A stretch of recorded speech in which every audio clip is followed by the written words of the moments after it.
something that they did, the medicine they gave me made my voice go lower. I don't know how that works, but I could sing bass notes that I had never sung before. And so we were singing this song where I sing the bass a little bit, and at the end of it, I'm trying to remember the song, but at the end of it, I went, and way down low, and we all got to laughing so hard on the radio, we had to quit the song, and we just have a little trouble with that sometimes. We get tickled while we're up here, but I appreciate the opportunity to sing. And I said to the preacher when I came tonight, I said, I'd like to hear, I've never heard the family sing. I think maybe I heard you one time when I was here before, you might have sang. And then I'd never heard Cody and Alicia sing, and so I enjoyed all the singing tonight, and they did a wonderful job. And they should have had us first, and then you followed. That way you build up to the, they have the climax of the thing. But anyway, that's the way we did it tonight. So thank you for being here tonight on this Wednesday night. And I tell you what I'm going to do. I'm going to read one verse, and then we're going to look at some verses in the Old Testament. And one of my friends, Brother Dale Vance, an evangelist friend of mine, we're going to be in the book of Romans chapter 8. One of my evangelist friends always says this when he preaches. He says that repetition is the greatest help to learning. It's the greatest way to learn something. I believe that's true. Repetition is. So here's what I'm going to do for the next, 20, 25 minutes. I'm going to say the same thing over and over and over and over and over and over and over to you, okay? I'm just going to repeat myself several times tonight, but it'll be all right. I think you'll get the gist of it as we're going. Romans chapter 8 and the Bible in verse number 28. Romans chapter 8, verse number 28. You can quote this verse probably. You've read it a lot of times. You've heard it preached a lot of times. You've studied it. And Romans 8:28, here's what it said. And, now that and refers us back to the fact that we have help of the Holy Ghost. The Bible tells us that the Spirit also helpeth our infirmities, for we know not what we should pray for as we ought. And then he said, and we know. Now watch this word know. We know. That's a good word right there. It didn't say we think. Didn't say we suppose. Didn't say we hope. Said we know. And we know. I'm glad we can know some things in the Bible, can't we? The Bible said, these things have I written unto you that believe on the name of the Son of God, that ye may know that you have eternal life, that you may believe on the name of the Son of God. Well, here we know something. What is it we know? We know that all things, look at that little word, all things, not some things, not a few things, not even many things, but all things. And we know that all things, what do these all things do? We know, what do we know about them? We know that all things work together for good. Isn't that something? All things work together for good. To who? To them to them that love God, to them who are the called according to His purpose. So the Bible tells us, Paul tells us here that all things, not some, not a few, not even just many, but all things. That means everything. Everything goes on in our life. It all works together for what? For good. To who? To them that love God. Do you love Him? You love Him tonight? Are you surrendered to His purpose? I believe you are. And then what is that purpose? Verse number 29. For whom He did foreknow, He also did predestinate. Now, He's talking to saved people, not lost people. He said, to whom He did foreknow, He did also predestinate to be conformed to the image of His Son, that He might be the firstborn among many brethren. So here is the good that all these things in my life are working for. They are working for my good to make me more like Jesus Christ. The Bible tells me over in 1 John, beloved, now are we the sons of God, and it doth not yet appear what we shall be, but we know that when He shall appear, we shall be like Him, for we shall see Him as He is. That's going to happen, according to Corinthians, in a moment, in a twinkling of an eye. But along the way, God is working in my life, and the things that are happening in my life are happening for my good. That's what the Bible said. Now you say, well, preacher, I know that verse. I've quoted that verse. I've studied that verse. I've heard that verse preached on, but here's my question. Do you believe it? It's a whole lot different in knowing what it said and believing what it said. Whole lot of difference in hearing what it said and believing what it said. Whole lot of difference in listening to it preached and applying it to our lives. I think we say it more often than we really believe it and take it to heart. So here's what I'm going to do for the next few moments. Now, here's what I could do. I could go through my life and I could tell you about things that have happened in my life and see how and explain to you and give you illustrations how I didn't think it was good when it would happen. I didn't think any good could come out of it, but good did come out of it. I could do that, but you don't know my life. You don't know what I've been through. And so you may trust me tonight because I'm the preacher, but you really wouldn't know. And you could go away with a little doubt in your mind and say, well, he might be embellishing a little bit. He might be stretching the truth a little bit. Might not just happen exactly that way, or he might not even remember it right. Or I could give you, and I could do this tonight, I could give you illustration after illustration of the lives of people that I know that something happened in their life, but God turned it out for good. But even if I did that, you might say, well, preacher, you maybe didn't have all the facts right. Maybe you don't know all about it. You wouldn't know for sure whether I was telling you the truth. So here's what I'm going to do. I'm going to take you back to a man in the Bible. Not a character, not the figment of somebody's imagination, but a real historical man in the Bible, and his name is Joseph. And I want you to look with me in Genesis chapter 37. And here's what we're going to do. We're going to go through the life of Joseph for a little while, and here's what we're going to find in the life of Joseph. We're going to find the truth of Romans chapter 8, verse 28. You say, well, preacher, it wasn't even written when Joseph was alive. I know that, but it was written down in heaven. It's always been, amen. And God inspired it to be written down in Romans. But in the life of Joseph, we're going to see a lot of things that happened that you would look at them at face value and say to yourself, no good in this. No good can come out of this. But good did come out of it. And Joseph will confess to us and testify to us. By the way, just hold your finger in Genesis 37 and look over in Genesis chapter number 50. Hold your finger in 37 because we're going to go back there in a moment. But if you go over to Genesis chapter 50, here is what Joseph will say about all of the trouble, all of the trials, all the difficulties. Here's what he'll say when he's on the far side of it looking back. He may not have said this in the midst of it, but here's what he said on the end of it looking back. Genesis chapter 50, verse number 20. He's speaking to his brothers. Listen to what he said. He says, but as for you, ye thought evil against me, but God meant it unto good, to bring to pass it is this day, to save much people alive. So Joseph himself will testify to us that those things that happened, and there are some bad things, they all happened for good. God worked them out for good. I think the reason I think we don't believe the verse is we do a lot of complaining. We do a lot of mumbling and a lot of murmuring. And we say, Lord, this isn't fair. And Lord, I don't know why I'd have to go through this. And Lord, why didn't you do something about this? Joseph could have done that. But I'm going to look at his life for a moment. And I'm going to do this. I'm just going to say the same thing to you over and over again. But let's look at Joseph's life. We're really introduced to him in depth here in chapter 37. We know a little bit about him before this. But we're really introduced to him in chapter 37 of Genesis. And I want you to notice, and don't get nervous now, I'm not going to go verse by verse all the way to chapter 50. I don't want you to be afraid, but I do want to look at some things. Watch what it said in verse 2. These are the generations of Jacob. Joseph, being 17 years old, was feeding the flock with his brethren, and the lad was with the sons of Bilhah and with the sons of Zilpah, his father's wives. And Joseph brought unto his father their evil report. Let me stop right here and say, I've heard some folks say that Joseph was a tattletale, but no, Joseph has been given the place of the firstborn in the family. We're going to read about that in a moment. That's why he's bringing a report. It is his responsibility to do so. He's not a tattletale. He's not a bearer of tales. He is doing what he's supposed to. In fact, in a minute, we'll notice that his father will send him off again to check on his brethren to see what they're doing. So he brings the evil report. Now watch verse 3. Israel loved Joseph more than all his children because he was the son of his old age, and he made him a coat of many colors. And when his brethren saw that their father loved him more than all his brethren, watch this now, they hated him and could not speak peaceably unto him. Would you think about this with me a moment?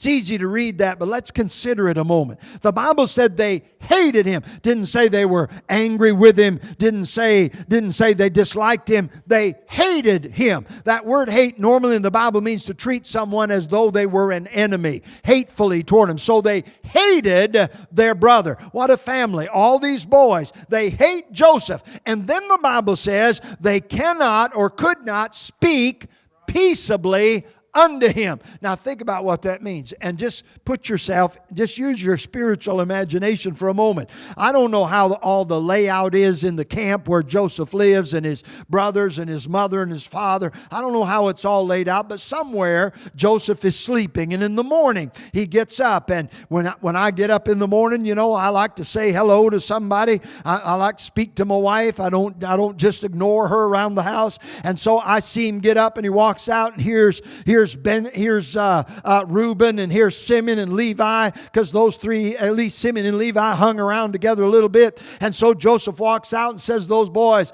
"Good morning, fellas. How you doing?" And they'd say, Would you just be quiet? Go back in your tent. We want nothing to do with you. We hate you. We wish you were dead. We don't want a thing to do with you." That's the kind of thing. The Bible said they could not speak peaceably unto him. Can you imagine what that household was like? Can you imagine that? Now, you may have grown up that way. I didn't grow up that way. I had 3 brothers. We did not hate one another. We had our fights along the way. We were boys, and we did, but we loved one another. We'd come to one another's rescue. But that's not the way it's going on here. All these boys hate him. If they even speak to him, it's going to be something antagonistic. It's going to be something hateful. It's going to be something spiteful. So I'm thinking of Joseph. He gets up, and all these brothers, all these boys. I don't know about Benjamin, but at least all those other brothers from we could call it the other side of the family. Every time he speaks to them, they cannot answer peaceably. It's hateful every time they say a word to him. And I think to myself, I wonder if Joseph, when he said that to those boys, said hello to them, and they told him they didn't want, probably not in his nicest language as I just used, told him they wished he were dead, and they spoke hatefully to him. I wonder if he looked at it and listened to it and then said to himself, boy, this is going to turn out good. I can see good things coming out of this. I remember one time going out to visit, and I was going door to door in a little town of Gobles, Michigan, and I walked up, I turned off the sidewalk and walked up this driveway, and I heard the most awfulest cussing and yelling and screaming and profanity, and I could tell by the voices, one of them was a man and one of them was I'm assuming was a teenage girl. That was the kind of by the way it sounded. And man, he would use profanity and cuss at her, and she'd scream at him and swear at him at the top of her lungs. And I thought to myself, this might not be a good time to visit. But I went ahead and knocked on the door, and when I knocked on the door, in a minute this door flew open, and this red-faced man looked at me and said, "What?" And I looked at him. I didn't quite know what to say. I said, "I'm Pastor McBride from the Calvary Baptist Church." You should have seen the blood drain out of his face. He said, "Oh, Reverend."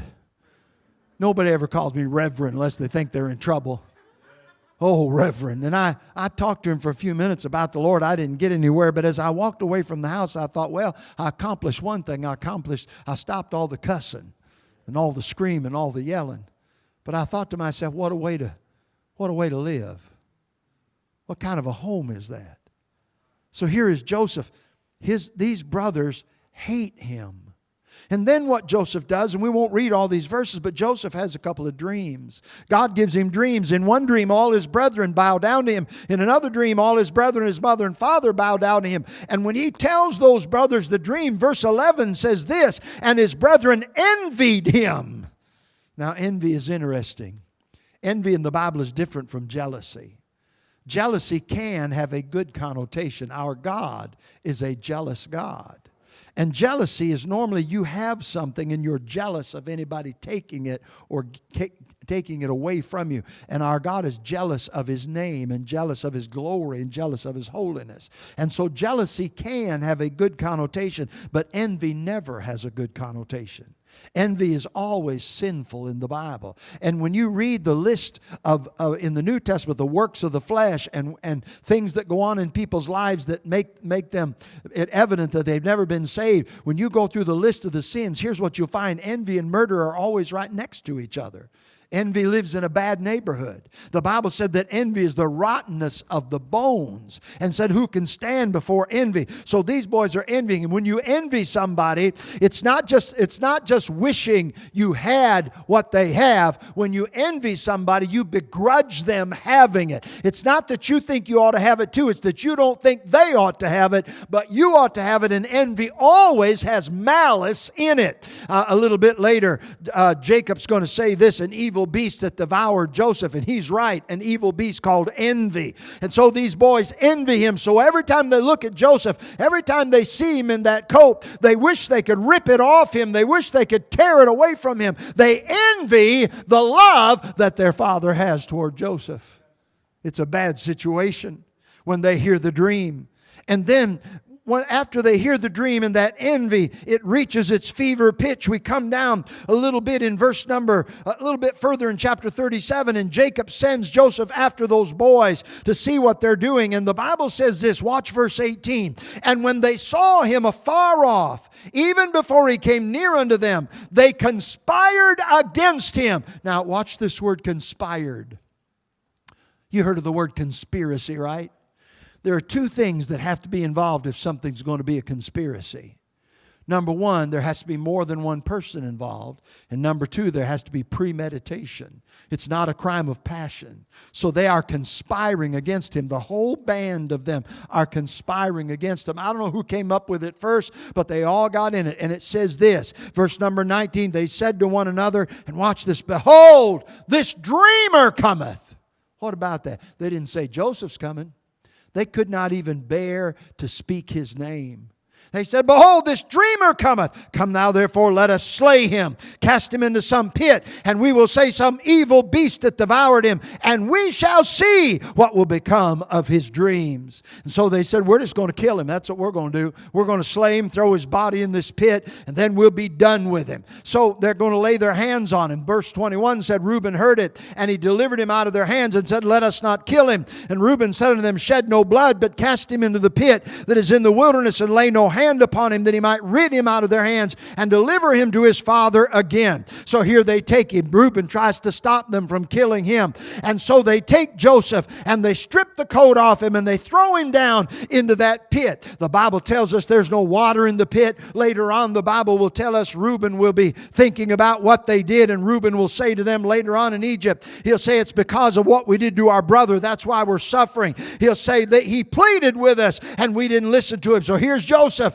They've stripped him. They've thrown him down in the pit. They're going to murder him. They're going to kill him. There's no water in the pit. Then the Bible said they sat down to eat bread. That always, man, when I read that, it always gets a hold of me. You think about if you'd just taken your own flesh and blood, stripped him of his clothes, thrown him down in a pit, and your intention is to murder him down in that pit, it looks like you'd have enough, your conscience would bother you enough to be looking over your shoulder and wondering if anybody saw. But you know what they're doing? Their heart is so full of hatred and so hard. They're sitting around the pit and they're eating bread. They're having a meal. Can you imagine it? Here's Joseph down in the pit. Let me ask you a question. Do you think while Joseph's down in that pit, he's saying, I can see good coming out of this. I can see how this is going to turn out well. This is going to be good. And then while he's down in the pit and they're trying to figure out how to go about killing him and getting away with it, there's a caravan comes along, and Judah looks up and he sees the caravan and he says, hey, I got an idea. He said, let's not slay our brother. Let not our hand be upon him, as though their hand hadn't already been upon him. And they said, let's sell him. Come now, let's sell him, and let not our hand be upon him. And so those traders come up and they sell Joseph. What has Joseph become now? A moment ago he was going to be a corpse, but now he's just become a slave. slave. He's just become somebody's property. And the writer of Psalms tells us that they carried him off with fetters and in irons. And so here is Joseph. Think about it. He's got fetters on his feet and irons on his hands, probably chained to a group of slaves and a lineup of slaves. And he's shuffling off into the desert like this, chained up, while his brothers are over there counting his money. Do you think while he's headed off in the desert, Joseph is saying, boy, this is going to turn out well. I see good coming out of this. This is going to be good. I can just see how the Lord is going to use this in my life. I don't think that's what he was saying. That's not what you'd be saying, is it? It's not what I'd be saying. And then Reuben comes back, and Joseph's gone. And Reuben doesn't know what to do. He comes, and the boy is gone, and he doesn't know what to say. He doesn't know what to do. I don't think when Reuben came back and saw that the pit was empty, I don't think he said, well, this is going to turn out good. And then they take that coat of many colors that they've stripped off Joseph, and they smear it with blood. And they take it to their father. And they say in the latter part of this chapter, they say in verse 32, they sent the coat of many colors, and they brought it to their father and said, this have we found. Know now whether it be thy son's coat or no. And he knew it and said, it is my son's coat. An evil beast that devoured him. Joseph without doubt rent in pieces. So I've got in my mind this picture of Jacob standing there with this bloody coat in his hand. And for all he knows, he thinks that Joseph has been torn in pieces. Do you think it's going through Jacob's mind, this is going to be good? This is going to turn out well. No, let's see what he says. Verse 34. And Jacob rent his clothes and put sackcloth on his loins and mourned for his son many days. And all his sons and all the daughters rose up to comfort him, but he refused to be comforted. And he said, for I will go down into the grave unto my son mourning. Thus his father wept for him. He said, no, I refuse to be comforted. I will not be comforted. I will not take comfort. I don't care what you say. I will not take any comfort. He's not saying this is going to turn out right. He's not saying, I know there's going to be good in this. He's not saying that. He's saying probably what you and I would say. It's terrible. There's no good. How could any good come out of something like this? So they take Joseph off. Chapter 38 is kind of a parenthetic chapter. We read a little bit about Judah, but we get to chapter 39, and Joseph, we find him on the slave block. I'm sure he's still in the chains. Would you think about this young man who's had these dreams, and his father has made him the head over the whole family, and now where is he? He's standing on a slave block. He's being sold like a piece of meat. And no doubt they're coming up, they're checking his teeth. They're feeling of his arms. Can he do anything? They're looking him over. He's standing there in those chains, a slave on the slave block. They're auctioning him off. Do you think while he's standing there, he's thinking, this is going to be for my good? And so Potiphar buys him, takes him to the house. He becomes a servant, really a slave to Potiphar. And the Lord blesses him and helps him, and he has wisdom. And Potiphar makes him really the ruler over the household. And things look like they're looking up, and they're going to be better. But Potiphar has a wicked wife. She looks at Joseph one day and she begins to lust after him. And one day he comes in the house while her husband's gone, and she says to him, lie with me. She wants him to commit adultery with her, immorality. And he refused, and he said this, behold, my master wotteth not what is with me in the house, and he hath committed all that he hath to my hand. There is none greater in this house than I, neither hath he kept back anything from me but thee, because thou art his wife. How then can I do this great wickedness and sin against God? He said, no, I won't. But you know what the Bible said? Day after day, day by day, whenever he had to go in the house, she was after him, trying to get him to commit adultery. Do you think day after day, every time Joseph had to go in the house and he knew that woman was in there, but he had to do what he was told to do? Do you think every time he went in the house and he saw that woman and she started coming toward him, do you think he thought, well, this is going to turn out good? This is going to be for my good. And then you know what happened to her? One day she got tired of asking, and she grabbed him. How do you know she grabbed him? Because the Bible said he fled and left his coat in her hand. She had her hands on him.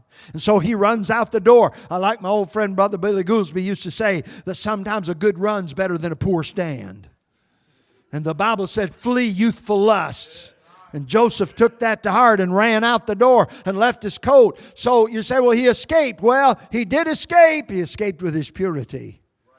But watch what happens. She laid up his garment, verse 16, chapter 39, until his Lord came home, and she spake unto him according to these words, saying, the Hebrew servant which thou hast brought unto us came in unto mock me. And it came to pass, I lifted up my voice and cried, that he left his garment with me and fled out. You know what she's doing? She's lying. She's not only wicked and immoral, she's a liar. And she's lying about Joseph. Can I ask you a question? Anybody ever lied about you? And when they lied about you and you heard about the lie, did you say in your heart, this is going to turn out for my good? Boy, the Lord's going to use this. It's going to help me. I don't think Joseph said that either. And when Potiphar heard what had happened, you know what he did? I think he knew what kind of woman he had, because really he had the power of life and death over Joseph. Could have killed him, but he didn't. He put him in the prison. But you know, when they took down the prison and those doors, I got iron bars in my mind in the prison. When they shut those doors, you think Joseph, when he heard those doors clang shut, that woman has lied about him and told her husband this lie. Do you think Joseph's standing there behind those bars thinking, well, this is going to be good. This is going to turn out all right. I can see good coming out of this. I don't think that's what happened. Joseph is there in the prison. Can I say something to you about Joseph's not really part of the message? Joseph has made a choice, really, what prison he's going to. And he's going to end up in prison either way. Because if he says yes to her, he's going to end up in a prison of lust and of lies and of loneliness. But he didn't choose that prison. He kept his purity, and he ended up in a prison where he had the favor of God. And he had more freedom in the prison probably than his boys had operating under their conscience problems back in Canaan land. And so Joseph's in there, and one day he walks in, and the butler and the baker, Pharaoh's butler and baker, they've been put in the prison. They did something, I don't know what it was. They offended the Pharaoh, and he put him in the prison. And this always tickles me. Joseph walked in there one day, and they were sad. And Joseph said to them, why look ye so sadly today? And I want to say, because we're all in prison, that's why we look sad. But Joseph said, why look ye so sadly today? And they said, because we've had a dream and there's nobody to interpret. And Joseph said, do not interpretations belong unto God? Tell me the dream. And so they tell the dreams. The butler tells his dream. The baker tells his dream. Joseph looks at the butler and he said, well, let me read it to you. He said, let me see. Let me find it. I got to find it here. He said, and the chief butler told his dream to Joseph. In my dream, behold, a vine was before me, and in the vine were 3 branches, and it was though it had budded, and the blossoms shot forth, and the clusters thereof brought forth ripe grapes, and Pharaoh's cup was in my hand, and I took the grapes and prepared or pressed them into Pharaoh's cup, and I gave the cup into Pharaoh's hand. And Joseph said unto him, this is the interpretation of it. The 3 branches are 3 days, yet within 3 days shall Pharaoh lift up thine head and restore thee unto thy place, and thou shalt deliver Pharaoh's cup into his hand as the former manner when thou wast his butler. That's a pretty good interpretation right there. And when the baker heard it, he wanted to tell his dream. And when he got telling his dream, here's what Joseph said, verse 19. He said, within 3 days shall Pharaoh lift up thy head from off thee, and shall hang thee on a tree, and the birds shall eat thy flesh from off thee. And so that's exactly what happened. But Joseph had said to the butler, when you leave, listen, remember me, think on me when it shall be well with thee, and show kindness, I pray thee unto me, make mention of me unto Pharaoh, and bring me out of this house. For indeed I was stolen away out of the land of the Hebrews, and here also I've done nothing that they should put me into the dungeon. That tells me Joseph is not thinking, this is going to be good. This is going to turn out good. I want out of here. So the butler leaves. He's restored to his place. The baker is hanged. But then I think about Joseph. I think about the next day. I'm thinking he's saying, well, maybe he's going to come get me today. He's spoken to Pharaoh, but he doesn't come that day, doesn't come the next day, doesn't come that week. Maybe Joseph said, well, you know, maybe he hadn't had a chance to see Pharaoh yet. Maybe it's going to take a little while for him to get fully back to his operation, all that sort of stuff. And then another week goes by, and then a month goes by, and then 2 months goes by, and then a year goes by. And all that time, I can't imagine Joseph saying, well, you know, it's been a year and he's not said anything, but surely this is going to turn out better. Surely it's going to be all right. No, he's stuck in the prison. He stays for 2 years. When 2 years are over, Pharaoh has a dream. 2 dreams. One dream involves cattle, one dream involves ears of corn. And he's in the first dream, in the cattle, there's 7 fat cattle, fatter than he's ever seen. And then there's 7 lean cattle, and the lean cattle eat up the fat cattle. And then there's 7 ears, and they're good ears, they're fat ears. And then there's 7 withered ears, and the withered ears consume the fat ears. And he can't figure out what the dream means. And the butler said, I remember now. I remember. There's a Jew down there in the prison, a little Hebrew boy, Hebrew young man. He's down in the prison. We had dreams and he interpreted. So Pharaoh says, go get him. So they bring Joseph up. Joseph tells him. Pharaoh tells him the dream. Joseph says to Pharaoh, he said, first Pharaoh said to him, he said, I've heard of thee that thou canst interpret dreams. And Joseph said, it's not in me, O king. God shall give Pharaoh an answer of peace. And he tells him the dream. And he said, well, here's what's going to happen. There's going to be 7 years of plenty like you've never seen before. And then there's going to be 7 years of leanness, of famine that'll make you forget the 7 years of plenty. And the fact that there were 2 dreams, the thing is established. So I'll tell you what you better do, king. You better put somebody in your kingdom over this deal, and they better start in those 7 fat years. They better start putting things away. They better start putting the corn in the crib and laying it up for those 7 lean years. And so Pharaoh says to him, well, can we find such a one as this is, a man whom the Spirit of God is? And he put Joseph, he raised Joseph up to the second ruler of the kingdom. That's a pretty good end of the story, only it's not the end of the story. He gives Joseph a wife. Things are looking up. He gives Joseph sons. And then the famine comes. And it's not just in Egypt, it's going on in Canaan. So back in Canaan, Jacob and his boys, they're going to starve to death. So Jacob said to those boys, I've heard there's corn in Egypt. Go up there and buy them some. Go buy us some corn. So they go up and they get to Egypt. And guess who they meet? They meet Joseph, only they don't know it's Joseph. He's dressed like an Egyptian. He talks like an Egyptian. He's in a place of authority. If they even think about Joseph, I'm sure they're thinking, they probably don't want to think about him, but even if they did think about him, I'm sure they're thinking he's long since dead and gone. They can't imagine. But Joseph knows who they are. And here's what the Bible said. He took them for spies. That's what it said. He said, you're spies. Come to spy out the land. That is it, you're spies. They said, we be not spies, we be true men. Boy, that was a lie. We be true men, and we're brothers, and we have one brother is not, and the one brother's at home. We have a father. He said, that is it that I said unto you, you're spies. And he put them all in the prison. Do you think when they closed those doors, those boys said, well, it's going to be all right? No, here's what they said. Reuben said, it's because of what we did to our brother. See, they never could get away from that. Hey, look up here. This isn't in the sermon, but let me tell you, if you sin and you cover it, you can't ever get away from it.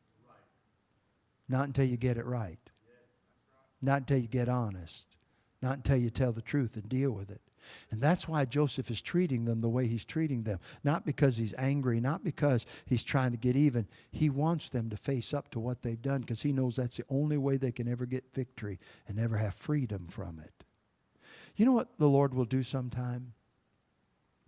Sometime when we sin and we won't get right about it, the Lord will recreate the circumstances of our sin in another area of our life to wake us up to the fact that we've done wrong. I've had parents come to me when I was pastoring. I remember a lady saying to me one time, said, preacher, we're scared. I said, what are you scared of? She said, we're scared because our teenagers are starting to do the things we did when we were teenagers. Things that they had never got right about. And now they're being reminded of it. I'm glad the Bible said, the first said, he that covereth his sin shall not prosper. But then it said, whosoever confesseth and forsaketh it shall have mercy. So here these boys, Joseph's trying to get them to remember. And so finally Joseph comes, he said, this do, for I fear God. He said, leave one of you here. He keeps Simeon in the jail, and he sends the rest of them home. And he sends them back. He said, now go back home and don't come back here unless you bring your little brother. So they go home, and when they get home, they come to their father, and they say to their father, the Lord of that country spake roughly to us, and he took us for spies, and he told us we couldn't come back unless we brought our little brother. And then they start unloading their corn, And lo and behold, Joseph has had his steward put all their money back in their sacks. And when they see they've still got their money, they think we look like thieves. And they are scared. And they're not saying to one another, this is going to turn out good. In fact, when their father sees what they have, here's what he says to them. He said, me have you bereaved of my children. Joseph is not, and Simeon is not, and you will take Benjamin away. All these things are against me. But not one of those things were against him. You ever look at everything going on in your life and said, it's all against me? But every one of these things he just mentioned was for him. It was God working things out. And so they come back. They come back. Finally, their father said, okay, they've run out of food. They got to go back. Their father said, if it must be so, he tells them what to do. Take double money. He says, take some gifts. He says, take your little brother with you. And he says to them, God, be merciful. And so they go back. And when they come back, they find the steward. And they say, we found our money in our sacks. We don't know how it got there. He said, it's all right. I had your money. And Joseph takes them in. They don't know it's him still. And they're having a meal. And he feeds them, and he gives Benjamin 5 times more than he gives all the rest of them. He's trying to find out if they hate Benjamin like they hated him, but they don't. They love Benjamin. And then when they get ready to go, Joseph says to his steward, now before they leave, you take my silver cup and you put it in the sack of the youngest. And so they head out. They don't know they've got his cup, and they're headed along. And then the steward, Joseph said, now get up, get after them, ask them why they stole my cup. And so he goes and he stops them. He said, why have you treated my master this way? Why have you stolen the cup? They don't know what he's talking about. They say, search us. We don't know anything about it. And whoever you find it with will be your servants. We don't have it. Well, they find it.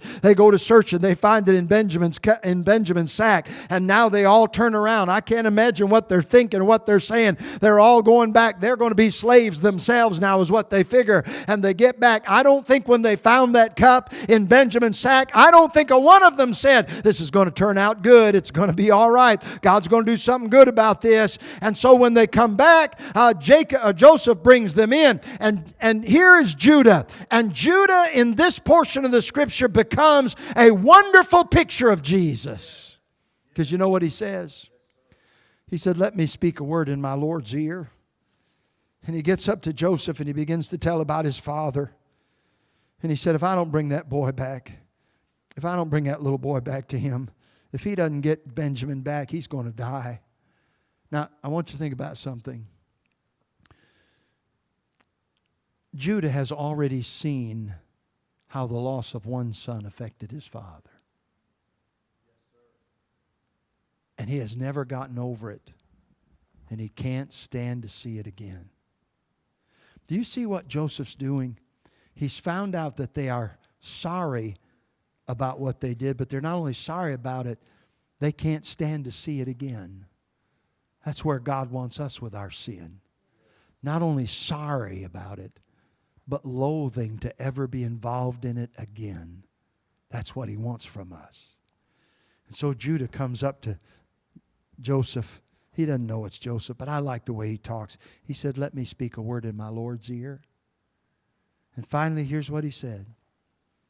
He said, take me and let the lad go home. Isn't that what Jesus said? He said, take me and let Brian McBride go home. And then you know what happens? Joseph reveals himself to those boys. I like the way the Bible says that he kissed them, every single one of them. Not just Benjamin, who was by his same mother, but all of them. He kissed them all. And then he told them, he said, is my father yet alive? They said, he's alive. He said, go get him. And he gave them wagons, and they headed off, and they got to Jacob, and they said, Joseph is alive, and he's Lord of that country. And Jacob did not believe them. And then he saw the wagons, and the Bible said when he saw the wagons, his spirit revived. And here's what he said. He said, it is enough. Joseph, my son, is yet alive. I will go and see him before I die. That isn't what he said a while ago. A while ago, he said, all this is against me. There's no good can come out of any of this. But now, when he's on the other side of it, and he looks back and he gets to see the hand of God working in all of these things, here's what he said. It's enough.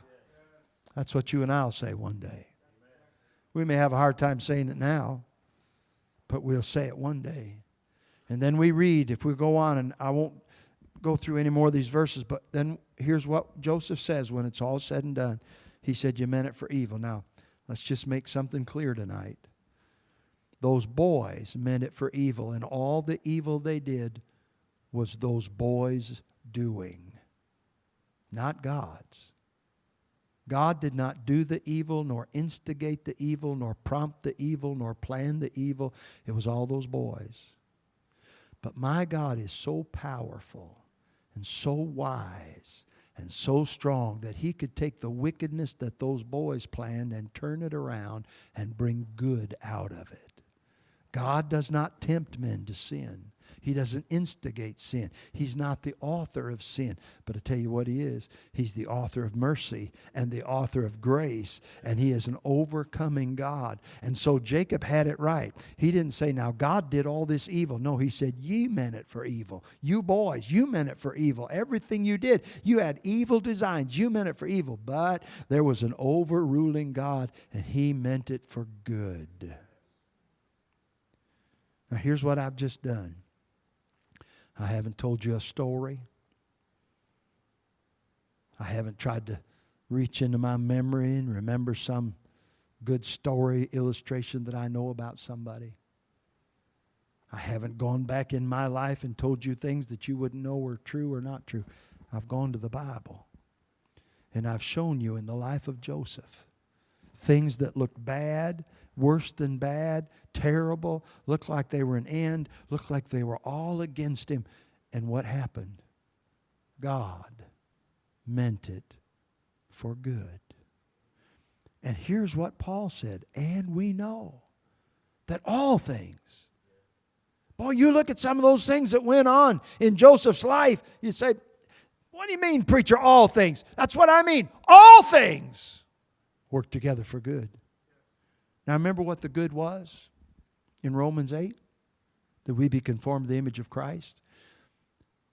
I would challenge you to find an Old Testament person whose life looks more like Jesus' life than Joseph's. God meant it for good. It was good for a man, Joseph. It was good for a family, Jacob's family. It was good for a nation, Israel. And it was good for the world because that's where Jesus came from the Jews, the nation of Israel. And they lived through that famine. I've just tried to say the same thing to you over and over again. When we look at our life and look at the situation and look at the circumstances and we say, there's no good that can come out of this, we're denying the truth of Romans 8:28 because all things work together for good to them that love God, to them who are the called according to His purpose. I want you to bow your heads a moment, if you will. Your heads are bowed and your eyes are closed. And we know. We don't wonder, we don't suppose, we don't think, we don't hope. And we know that all things work together for good.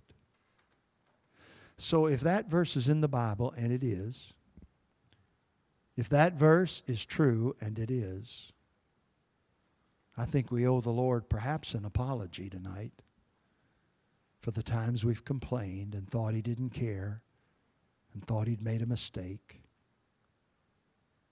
Perhaps tonight we owe Him some thanks that He's working things out for our good. He's a good God.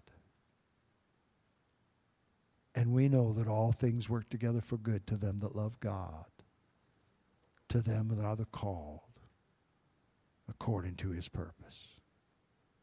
You might want to come tonight and bow your knee and say, Lord, I'm sorry for the thoughts I've had about You, for my questions and my doubts.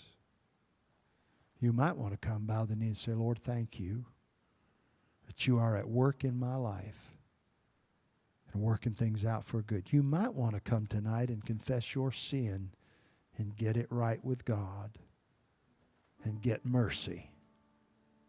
You might want to do that. Now, Father, you help us in this invitation.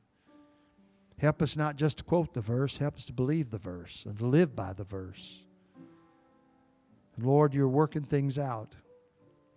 You're making us more like Christ, conforming us to His image in our daily experience. Lord, help us to trust you no matter what comes our way, no matter how bad it hurts, no matter how hard it is. Help us be reminded that all things work together for good to them that love God, to them who are called according to His purpose.